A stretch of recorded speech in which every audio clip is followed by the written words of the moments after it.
Good afternoon, and good evening, good morning, whenever you happenstance in this incredible panel discussion of the 17th episode of the new Untouchables. We are recording on Tuesday, June 10th, 2025, at 7 p.m.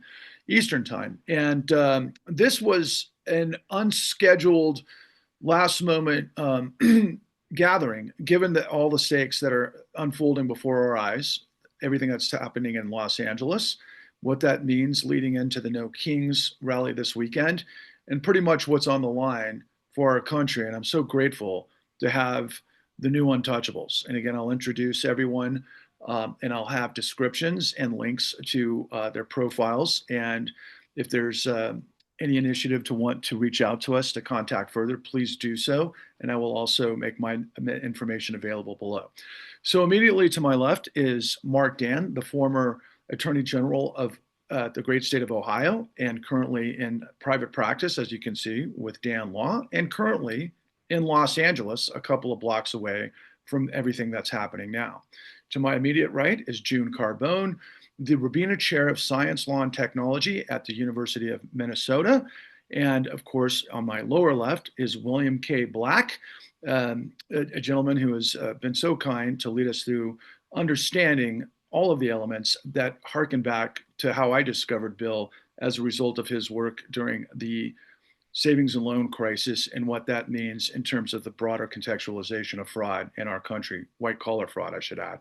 And immediately to his right is Paul Peltier, the former Department of Justice prosecutor that spent decades and decades prosecuting white collar fraud and is currently now in private practice as well, and currently also an adjunct professor at George Washington University. So I thank you all for joining me this afternoon, this evening, and not a moment too soon, all things considered.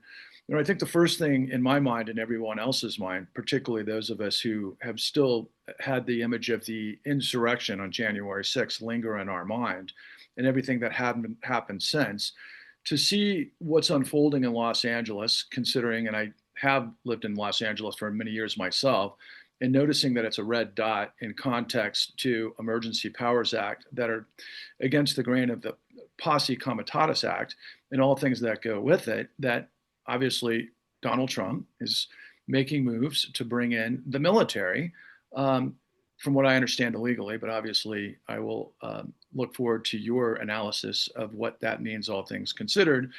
And a scenario preceding what is obviously the triumphant military parade in our nation's capital, reminiscent, of course, of what we've seen throughout the decades in the Soviet Union, as well as Kim Jong-il's North Korea.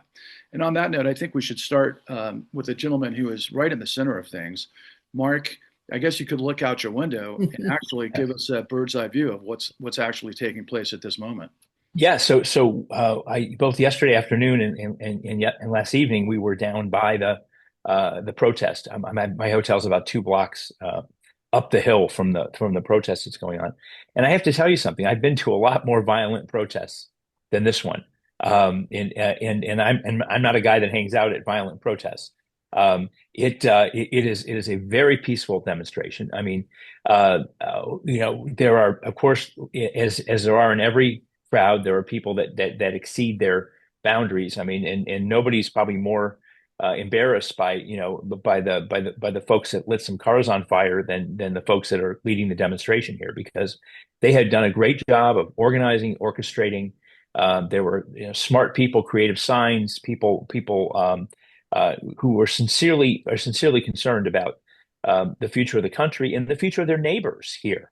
I mean, immigrants are such an ingrained part of the Los Angeles community, and it was amazing to see flags from not just the Western Hemisphere countries, where we typically think of immigration coming from in the border, quote unquote, border crisis, but from all over the world, representing and talking about the great tradition of immigration that we have in the country.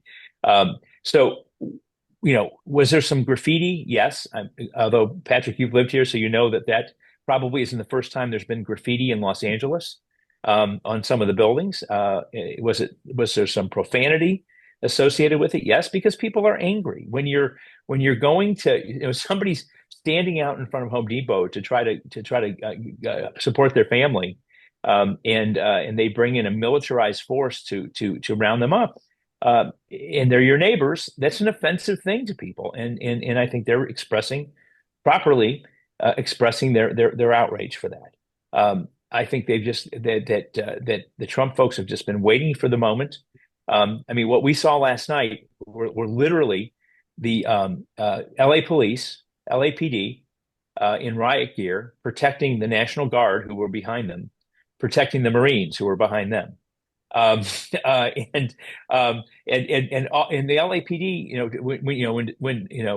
when I'm saying who's done a little bit of civil rights law in my background, that the LAPD is the most rational force on the ground here in Los Angeles. That's really quite the statement.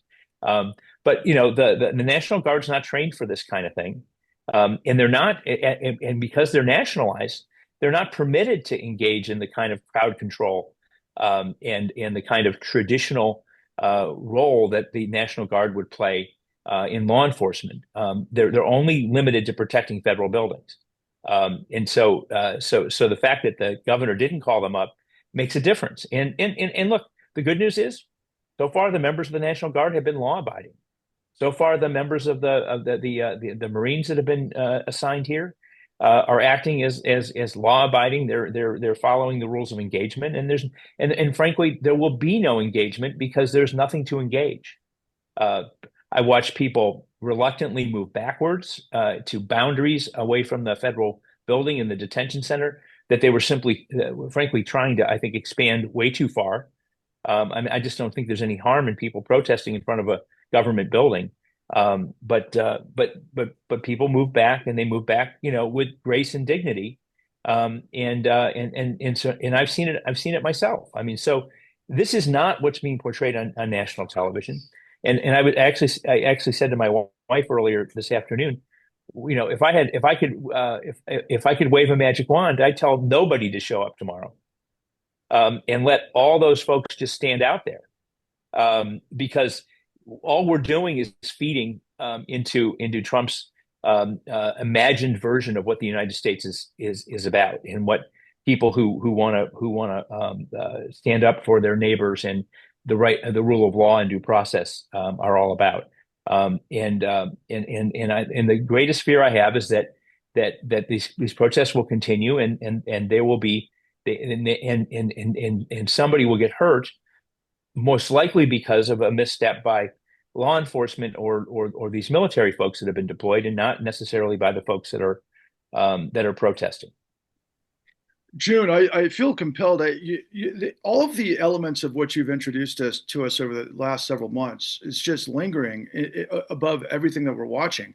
I couldn't believe watching California Governor Newsom being engaged in a situation in which the Vice President of the United States and the President of the United States are acting as if high school bully tactics are appropriate for a scenario in which, of course, the response for Governor Newsom was the message to ICE Director Mr. Holcomb, "Go ahead and arrest me."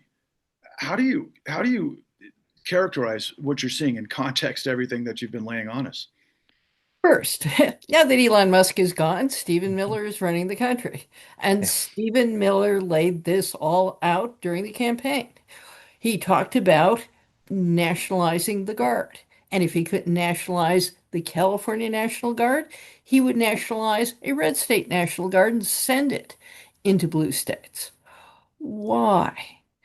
Well, he thinks he's waging war. What kind of war? War against brown people.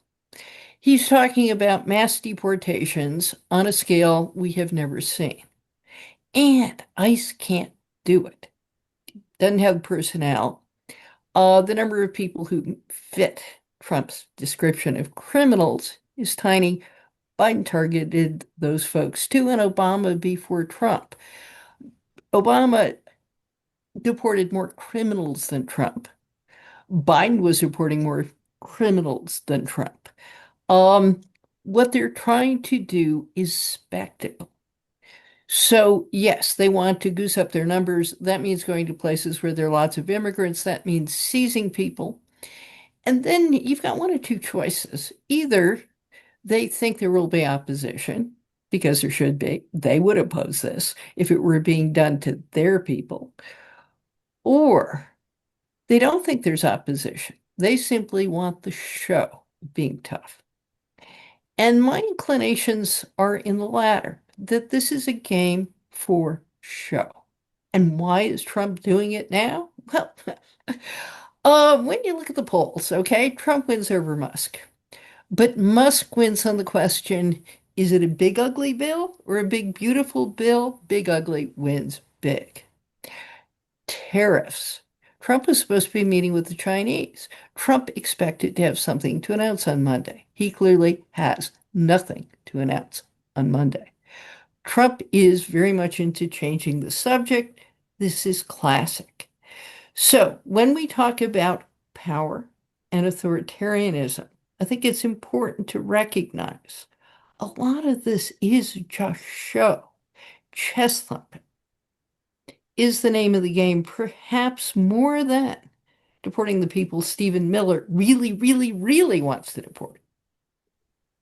Well, Paul, I guess if this is liar's poker, we certainly know who the liars are. I'm also thoughtful of the Supreme Court decision that just came down the pike last week that said that, for example, in this context, the broader context of criminals and the likes of the cartels and everything else, that the Mexican government can't sue the gun manufacturers for the cartels. And I was thinking about that in context to everything that you've said that we shouldn't be surprised by because of Project 25 and really everything that you've seen coming a mile away. What are your thoughts at this moment?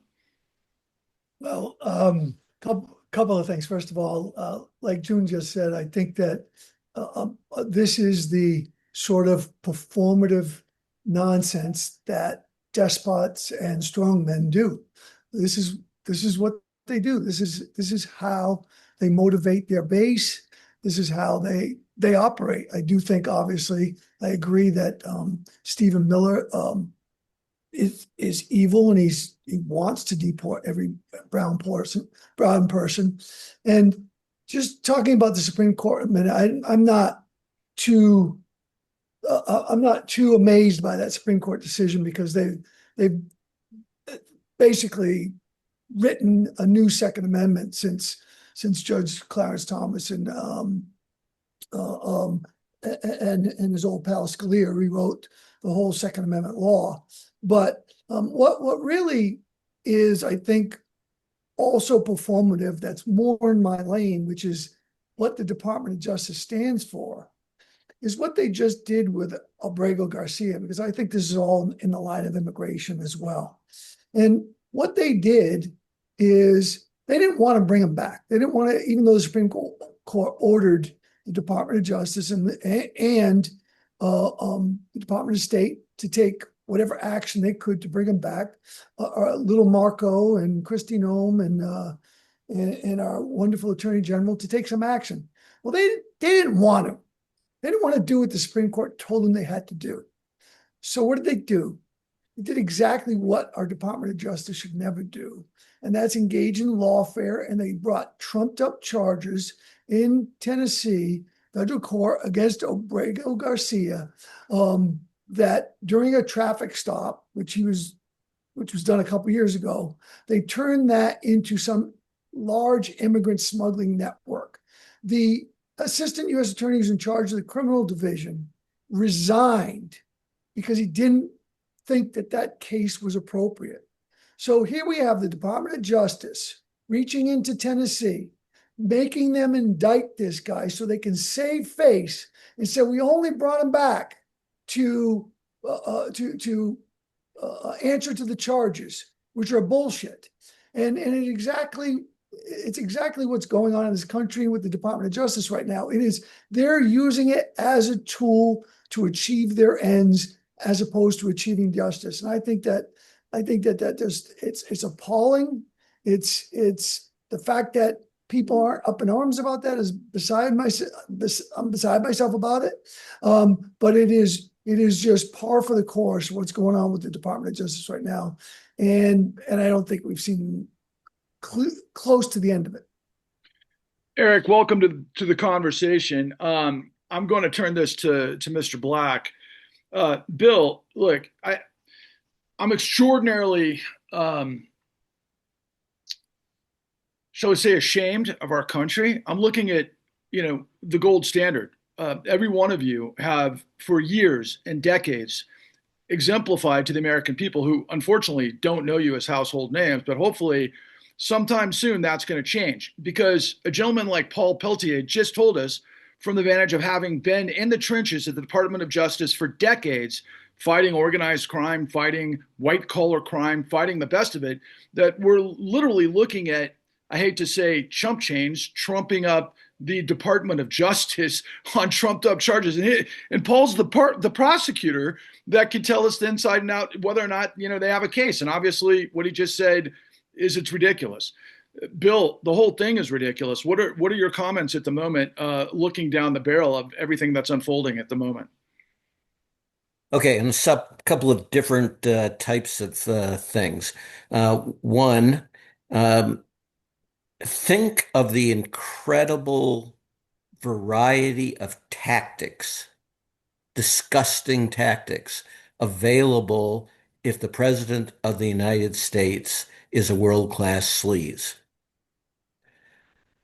What if he's a liar? What if he doesn't care about America? What if he doesn't care about Americans? What if he hates his political opponents? What if he thrives with his supporters of support from them? Now, this is going to create immensely greater options. He doesn't even need to wait for something awful to happen in LA. He's already invented supposed awful things that have happened. And Stephen Miller, that's what he does. And what has just happened as we're broadcasting this? Someone who pointed out in a email, not on the news, that Stephen Miller was reprehensible and was doing exactly these things to tear apart America. He's been fired for telling the truth from media networks that absolutely refuse to tell the truth. And you have to watch non-standard stuff to see how this is being portrayed. The Sun, for example, the UK tabloid, right-wing tabloid, this is being portrayed as an Antifa riot. And there's one picture of someone creating stones, and that's broadcast and rebroadcast and rebroadcast, right? And this was their phantom devil. Remember Antifa? That was the, good people and bad people on both sides comment of Trump in the first term. But Trump also, and certainly Stephen Miller, Trump presumably is too dumb to know this, wants his horse vessel, right? So Horse Vessel and the Horse Vessel Lied, the song, became the co-national anthem of Germany during World War II, along with Deutschland über alles, which has got its own problems, obviously, right? And Horst Wessel was in the SA. He was the right-wing thug group fighting in the streets.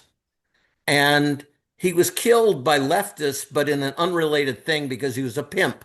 And it was a fight about, how he is abusing the women and such. And the people that did it were convicted, given a 6-year sentence.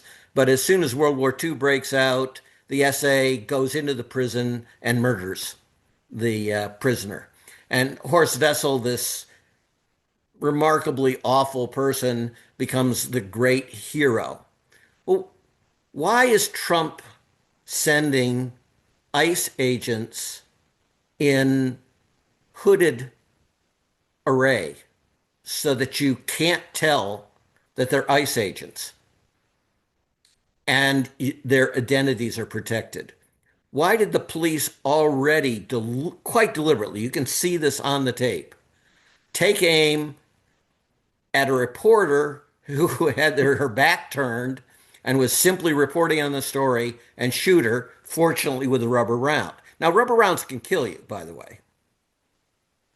So this is incredibly outrageous. Why did they not arrest but detain reporters who were simply reporting and say, okay, we're going to release you, but we're taking your name down. And if you ever enter this area again during our alleged disturbance, we will arrest you.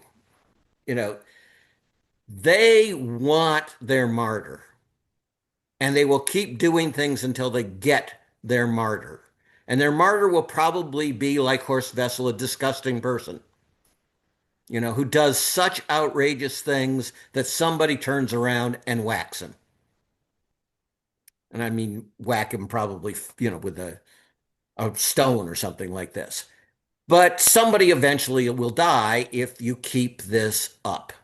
And that's what they want, their hero. They also want what it's LA, folks. We've all been in LA. Angelinos live in this world of spending hours on the freeways.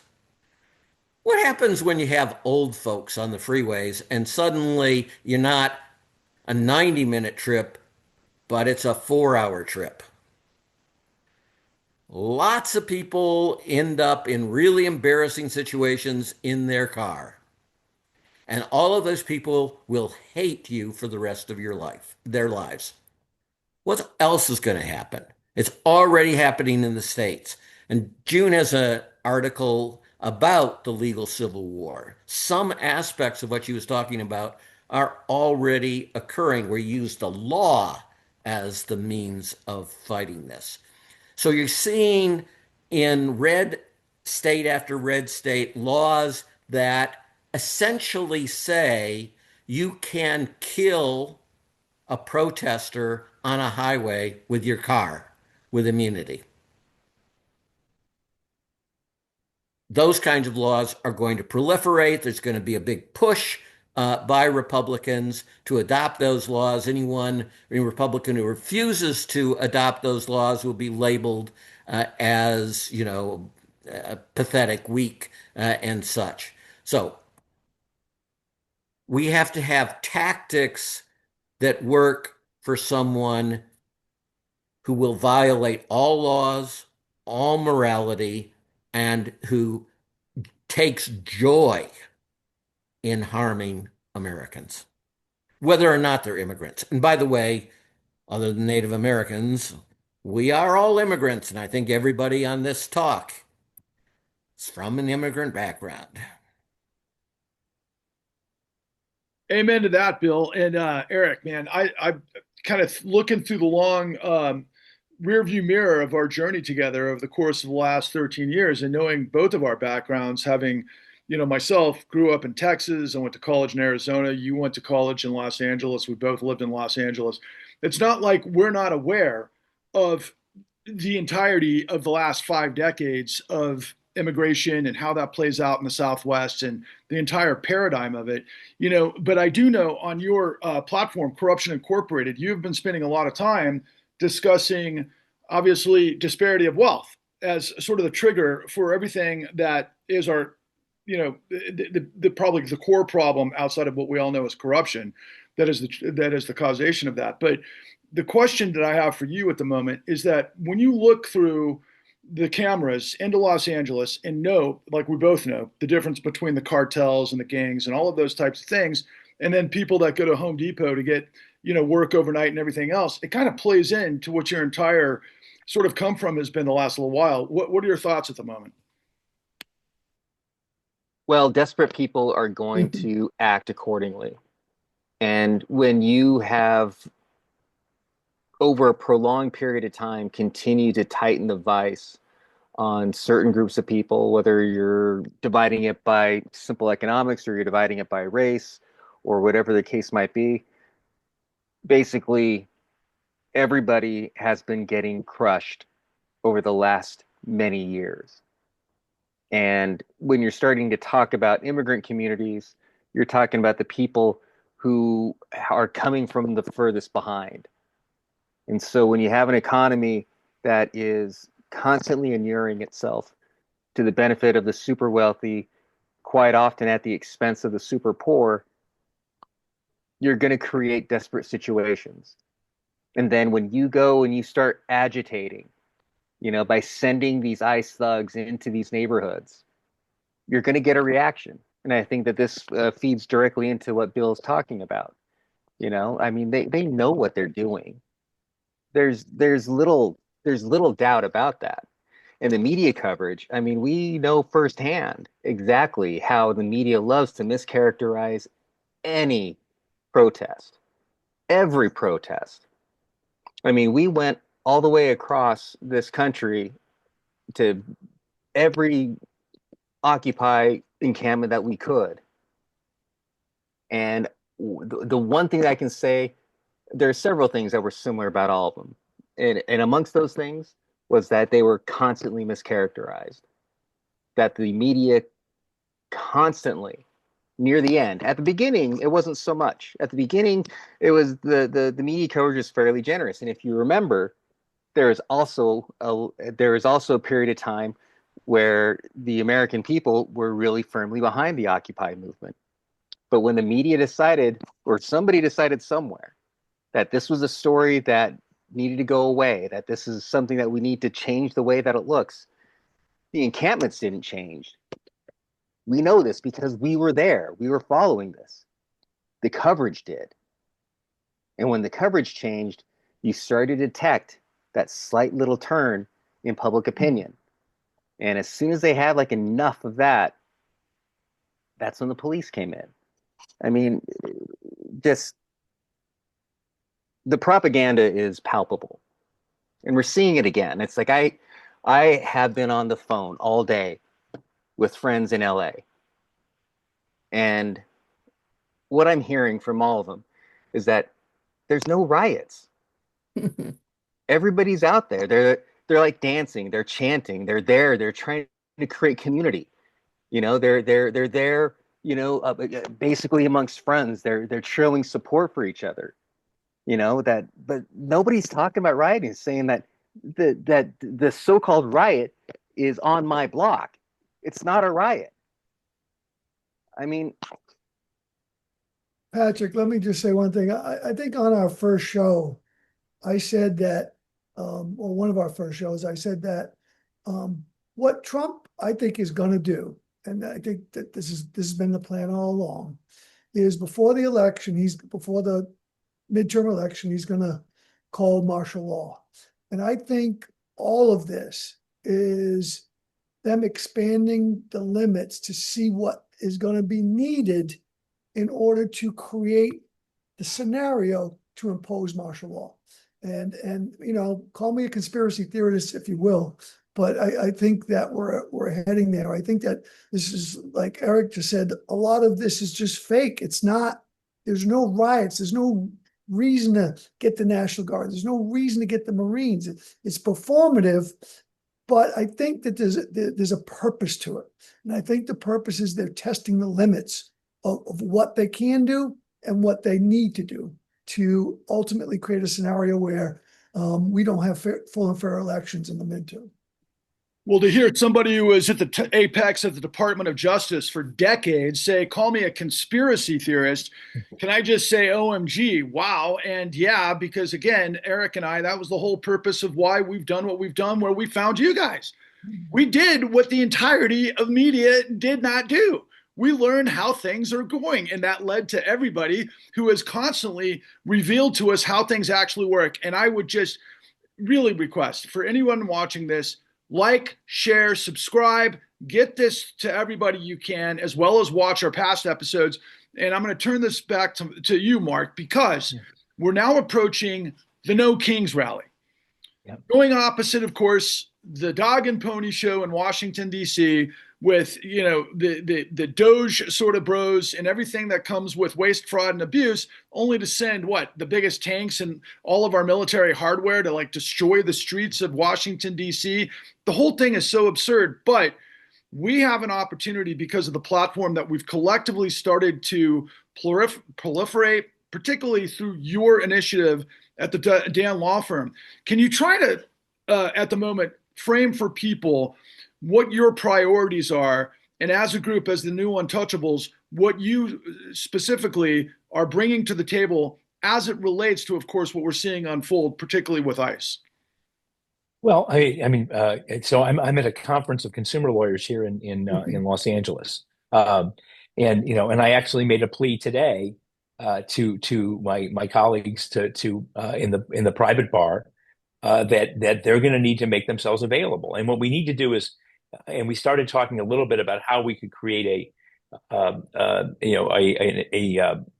sort of a exchange for people that have needs, whether they're people arrested at protests, whether they're immigrants who are being or people who are not immigrants or who are legally here who are being falsely accused of being illegal immigrants here, or folks that are illegal immigrants that are being denied their due process rights, or whether it's a nonprofit that reaches out to local legal aid because their funding has been cut off, and they need representation, and so to make sure that every single wrong is addressed to the extent that it's possible to do. We have we have millions of hundreds of thousands of lawyers certainly in the country.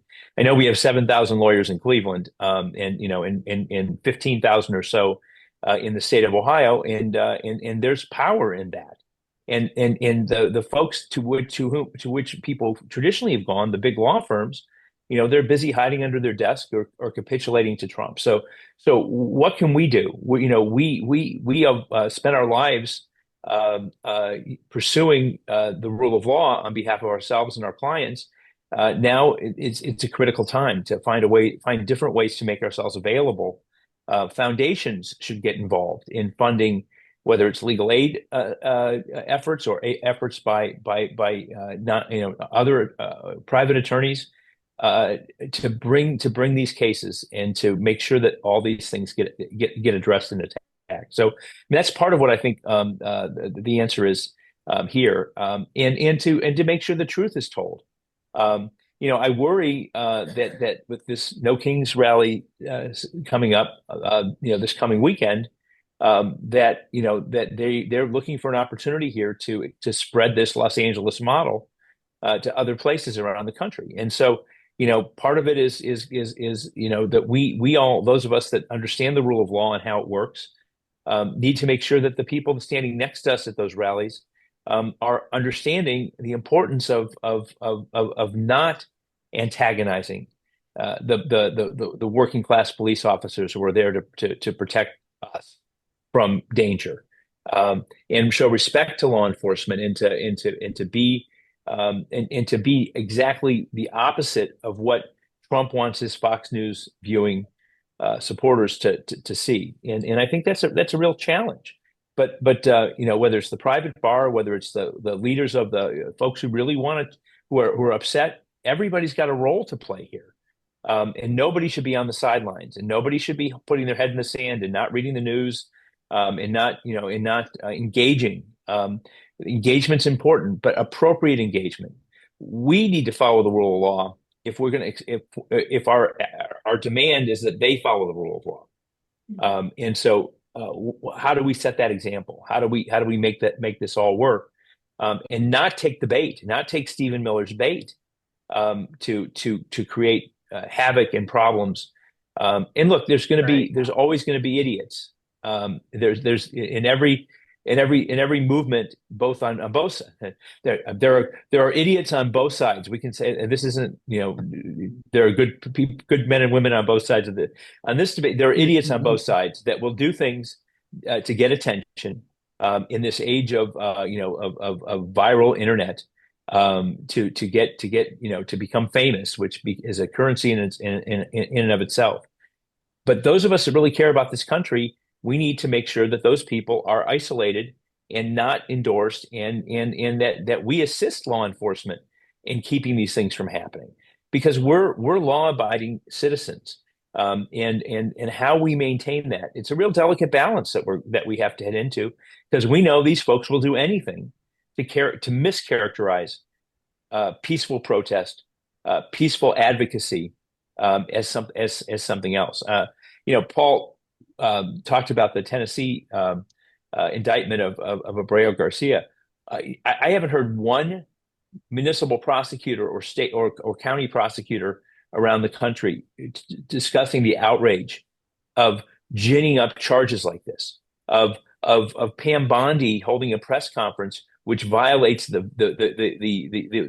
absolute mandated ethics of the U.S. attorney's offices and the Justice Department, which is only to discuss things in a case that are publicly available. So the defense lawyers have to match that with following the rule of law, with respecting the court system, but where are the prosecutors? Where are the former assistant U.S. attorneys? Where are the former Justice Department officials, other than Paul, because he's the only one I've heard say this, saying, well, wait a second, there is not a world in which these charges make any sense, and they only would have been brought. And selective prosecution is something that this group has been talking about for a very long time, and here we see another example of it. The folks that are committing crimes the same week that they're trumping up charges against Abrego Garcia, they're further watering down the guidelines for enforcing the Foreign Corrupt Practices Act in the Justice Department. To the point where I thought they couldn't do it anymore, but they actually made it harder under the Justice Department guidelines to go after Americans who are bribing foreign officials to their in violation of laws passed by Congress. But we've got to be better. And how do we do that? How do we communicate our message and be as interesting as the Trump folks are, but also being on the right side at all times of the rule of law? It's a challenge. Well, I'd love to follow up on that. Yeah, please do. Yeah. So, we've been talking about don't comply in advance with dictators. How about standing up in advance to dictators? And I would suggest the following, that we start thinking about litmus tests, lines drawn in the sand that say, this is autocracy. I have a whole list. 1, the Supreme Court. So what the Supreme Court's doing is playing a game mostly below the radar. The game is when they really decide things like, is there a right to due process in the U.S. Constitution? They say yes. When they say, do we believe the Trump administration? Well, the optimists are saying Trump administration lawyers have discredited themselves because they lie all the time. But the Supreme Court lets them get away with it. Trump has acted blatantly, illegally in calling up the Guard. He's supposed to talk to the governor of California. He lied. He said he did. Today, he and Gavin Newsom are going through a fight, and guess what? The records show Trump lied. Now, all of the law is that the Supreme Court defers to the president in emergencies, but there is no emergency. We should be talking about how the Supreme Court can't vindicate lies. And it has been doing so on procedural grounds. There needs to be more outcry about that. 2, the individuals in the Guard, etc. The lawyers ought to be yelling, hey, do the following and we're going to go after you individually in civil court for damages. Even if, the Supreme Court is going to rescue you at the end, it's very inclined not to uphold litigation against police officers. It can be expensive. You may need a lawyer. And your bosses, your commanding officers are no longer telling you what's illegal, what isn't, what the terms of engagement are. We, the lawyers, are going to tell you in advance. And when you cross those lines, and there are pictures everywhere, you can be held accountable. And even if the Supreme Court rescues you, you may spend time in jail or deplete your savings before you get to that point. 3rd, support for the Guard. I mean, if we're saying don't do the following things, there are some people who don't want to beat up protesters.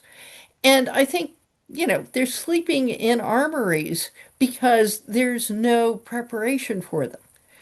Being sympathetic to people who didn't volunteer for this, I think thinking about ways of showing that support is also useful. And finally, on an optimistic note, Pam Bondi's brother got defeated for the DC bar. 90% voted against him.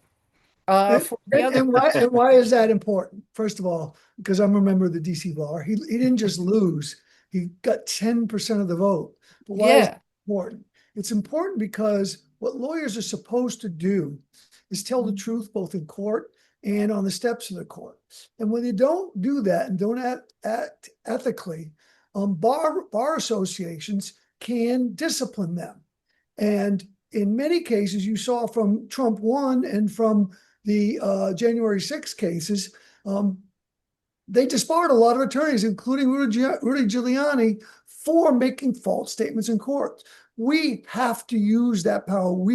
Those people who can file bar complaints, have to use that power to go after these people, because we've seen in most cases, DC being one, New York being another jurisdiction, where they hold bars hold lawyers to that standard of telling the truth.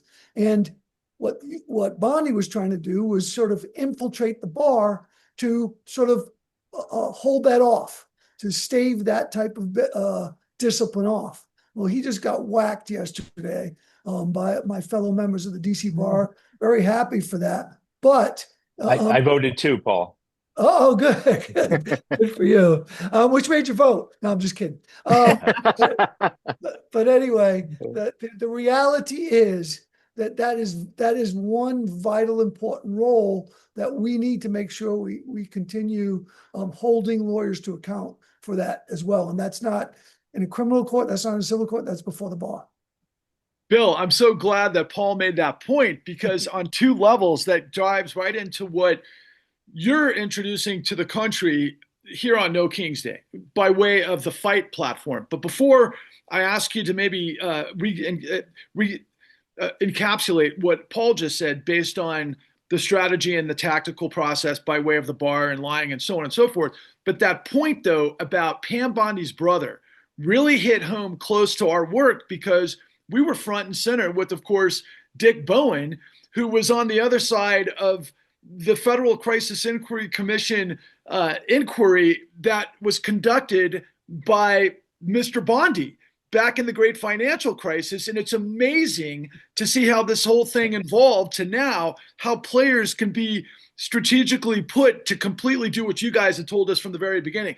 The professionals in the Department of Justice and in the FBI and so forth, the career guys, are the guys we know exist, that are the good guys in the process, the guys who know how to administer the law the way it's designed and so on and so forth.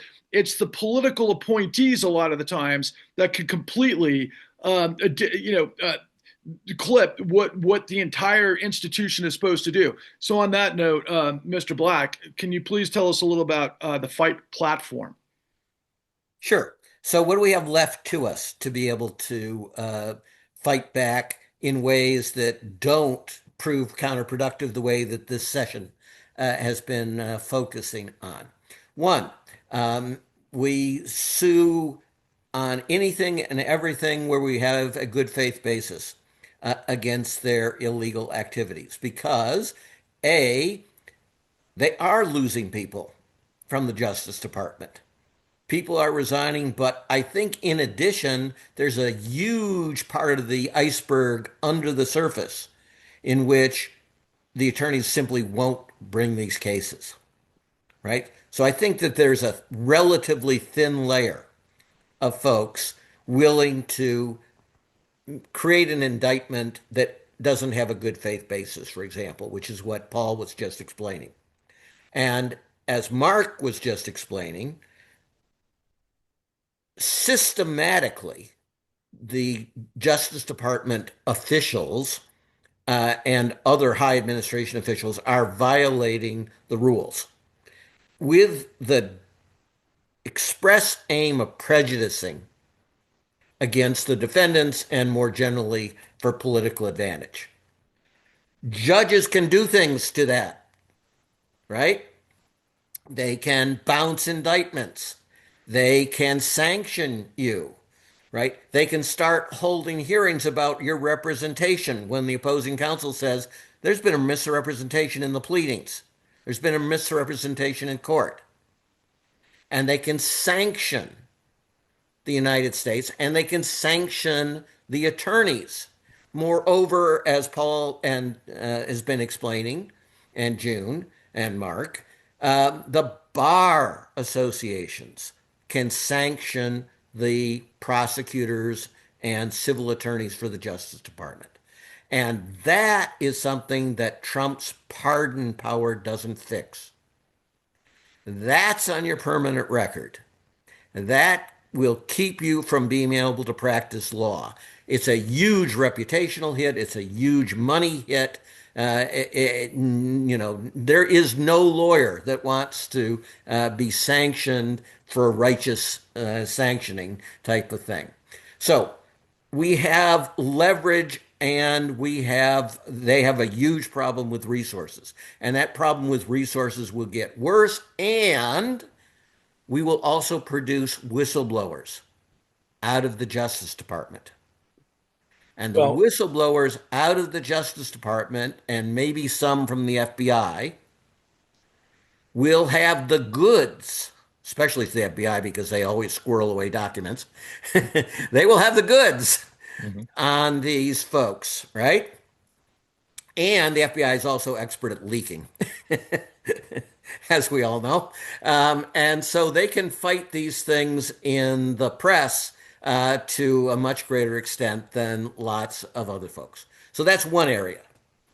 A second area, many of our potential whistleblowers, first in the past, we wouldn't hear from them for years because they'd be trying to recover under the jargon is qui tam action, but these things are filed under seal, and the Justice Department reviews them. In the old days, with a skeptical eye, but at least some good faith. In the current administration, complete effort to discredit any whistleblowers. And so years later, you might get a judgment, and that judgment would be on behalf of the United States, and you, the plaintiff, would get a percentage of that recovery. Okay? That model won't work. It won't save democracy, and it's not going to provide very much money with this increasingly hostile Justice Department and judiciary that's going to seek to discredit whistleblowers. In fact, they'll probably selectively prosecute whistleblowers, is my view. And they will fire them, like Vindman, right? Lieutenant Colonel Vindman and such. They will selectively fire them. And remember, the Trump administration is going after the AGs and go after the statutes that are supposed to protect the whistleblowers. So this is a full court press on whistleblowers. So what's left to us? Don't go for the money. This is, again, part of what Mark was talking about. Go for the disclosure. And what is the disclosure going to be? These people are corrupt. These people are liars. These people go after people on personal vendettas, right? That basically those things. And this could happen to you. And then there's going to be another class of whistleblowers, and I know we've talked about this some in programs, but be a focus going forward, and this is going to kill people, because that's what corruption does. It kills people ultimately as well. Okay, now, those whistleblowers often can't talk because they're subject to non-disclosure agreements. And the truth and how arbitration works is it is immensely pro-corporation. Arbitrators rule like 92% in favor of the corporation in these kinds of cases, and for no good basis, right? And of course, the businesses and the government, Trump always wants non-disclosure agreements. That's how he runs his own life. but people have busted through the non-disclosure agreements, in part because they're part of fraud conspiracies and cover-ups, but also because if you are subpoenaed by appropriate state authority, which in some cases can be state AGs and in other cases can be state legislatures, and we got a lot of state AGs and a lot of state legislatures who control committees who can do this, then you subpoena the witness and you require them under penalty of subpoena that they must testify about these matters. And that will break through these NDAs. And then there'll be another group that isn't subject to NDAs. So let's get their stories out. And not in the stupid way of, the typical hearing where 5 minutes by this person and 5 minutes by the other, or, et cetera, and which largely can't do anyway in many of these places. Do it with lawyers. Do it with reporters. Do it with podcasters. People who are good about telling a narrative. And all of us will tell you that's what we do. We tell compelling stories, not boring, blah, blah, blah, blah, blah, blah. We tell a compelling narrative. And we get you to identify with the victim of this and his or her bravery in coming forward and the terrible efforts that were made to prevent. And then the retaliation, which is also inevitable, to try to punish them. And that's one hell of a story. And again, it's not just a story of that. It's always a story of corruption and fraud and all those things and attacking the American people as enemies that I've talked about. So that's the biggest thrust of what we can do. And once we do that, remember, this is not going to be controlled by the party heads. This is entrepreneurial out in every district, right? And then you see who does it well. And you promote those to bigger audiences, right? And then they start appearing in all kinds of podcasts and the major media and all those good types of things. And again, their stories will resonate. They'll be different, but they will be the same about what and make we're the world facing. right, making the world easier for people that blow the whistle and who stand up. Somebody should hire somebody, some patriot in Tennessee should hire that U.S. attorney that quit today and make a big deal about it. Yes. Wes Moore in Maryland, they announced today that they're gonna provide supports to government employees who are leaving. Let's create let's use state government, let's use local government, let's use nonprofits to create a landing space, and we need to lionize and make these people heroes in the media, and make sure that they're protected, and that their assets are protected as so the rest of us in the bar need to step up for them. I mean, one slight positive thing I'm thinking about as we're talking here, at this point in the destruction of the Weimar Republic, the lawyers really capitulated in a much more uniform way, and the judiciary, and the judiciary as well. So far, the bar and the judiciary have held the line, and hopefully they'll continue to hold the line on these things. And I think the Constitution and its lifetime appointment of judges, which I think all of us in this group have been aggravated by at some point in our life, because they never seem to go away. But at the same time, that's the kind of protection that these folks have. Let's provide similar supports to those who have the courage to stand up and to fight back. And let's hire have a them. pledge from Right. from candidates, a minimum pledge Yeah. that they will support the restoration of rights for the whistleblowers, and the compensation for the losses they incurred and for giving up in essence, giving up their qui tam claims and Right. any chance of making money off of it. Well, as a producer and being, along this battle for the entire last 13 years of our existence, Eric. But I got to ask a follow question to Bill, and I'm gonna turn it over to Eric because I think this is the perfect close for this dialogue. But look, we know what whistleblowers go through, right? We've learned from the best of them what they've had to endure, and it's destroyed their lives, right? So, what message do you have, Bill?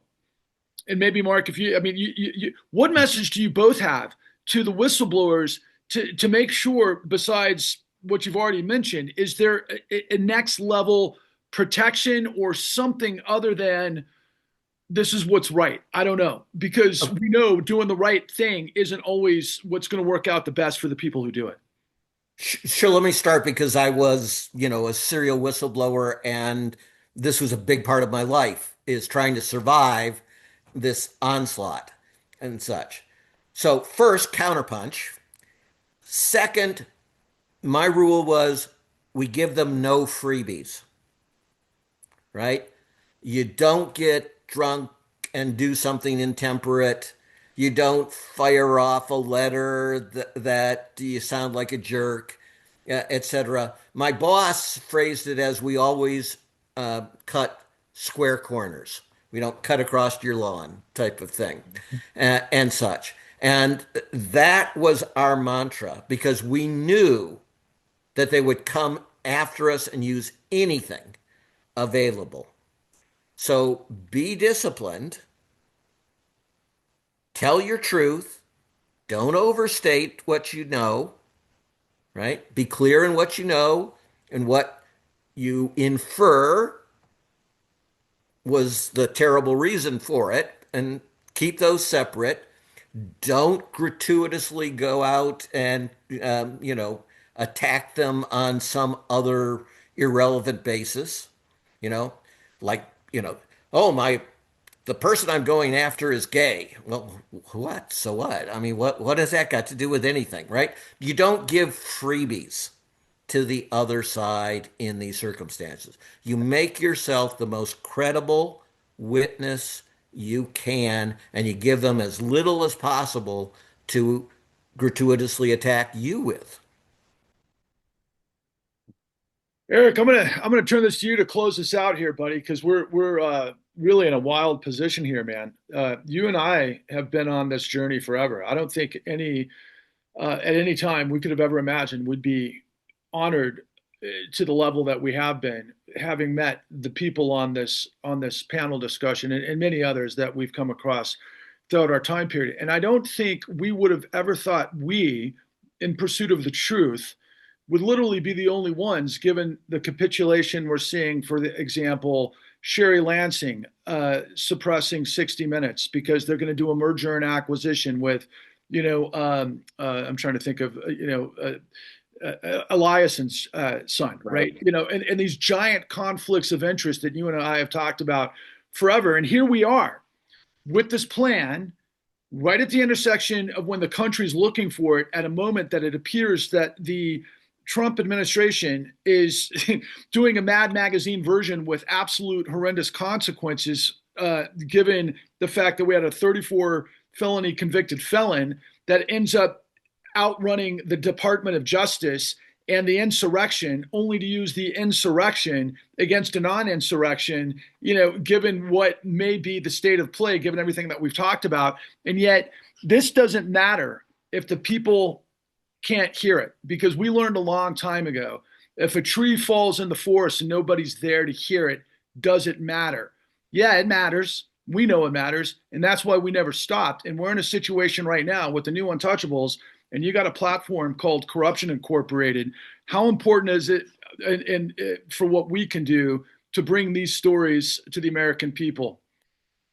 Well, I mean, I think that it's our part, right? I mean, we have an ability to be able to tell these stories, elevate them, get them exposure, and be able to choose differently than what a lot of other media outlets have done. But I think I want to talk a little bit about. I'm going to do what I normally do, right, and speak from the voice of the proletariat, so to speak.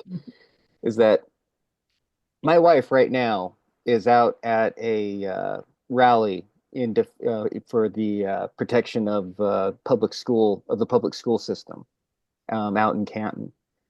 Tomorrow, right here in my neighborhood, there's going to be a rally in solidarity with the protests in Los Angeles. On Friday in Kent, I'm going to be going to a rally there concerning the LGBTQIA community, and then of course this weekend.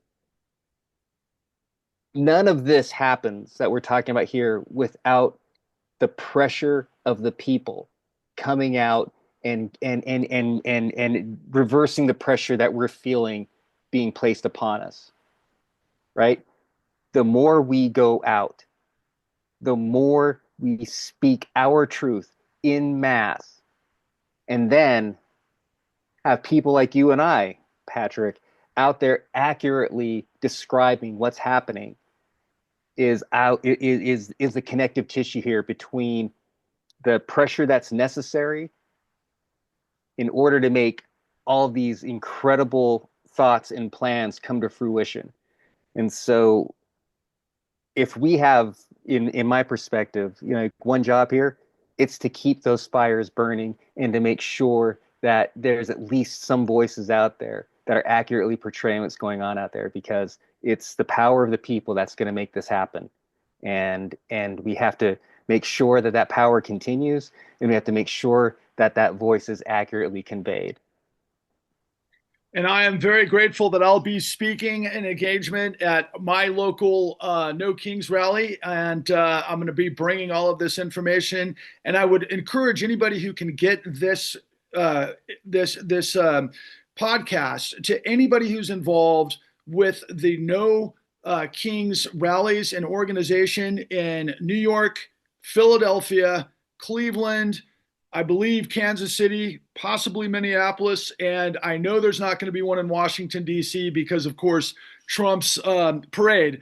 But if any of you can contact me specifically to any of those organizations, I would certainly appreciate it, because we've got a lot of information to share, and we hope to be able to get this out to all of those particular rallies as they happen in front of whatever comes next. So on behalf of the new Untouchables, in context to Corruption Incorporated, the American Way, my name is Patrick Lovell, and I wish you all the best, onwards and upwards, and we'll be back next time as all of this unfolds. Thank you, everyone, for joining us tonight, and I'll look forward to talking to you on the other side of this. And I'm going to just stop.